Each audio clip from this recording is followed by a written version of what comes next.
el partido. Pero un partido especial, porque está formado por muchos partidos.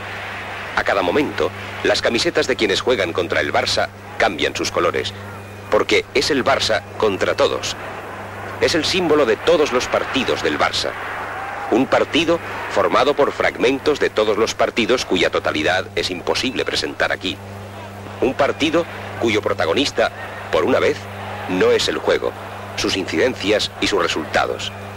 Un partido cuyo protagonista es el hombre.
El clamor del estadio y lo que en él ocurre escapa a su recinto. La empresa colectiva que es el Barça vibra sobre las tierras catalanas, sobre las capitales y en cada rincón del interior y de la costa. Las plazas de las pequeñas ciudades, centros vitales de poblaciones y comarcas, recogen los ecos del partido en la soledad entrañable de la tarde del acontecimiento. Y el primer farol del anochecer señala el comienzo de la segunda parte del encuentro. Partido de fragmentos de partido, las pinceladas de un torneo y el hombre como protagonista, en el campo y ante el campo.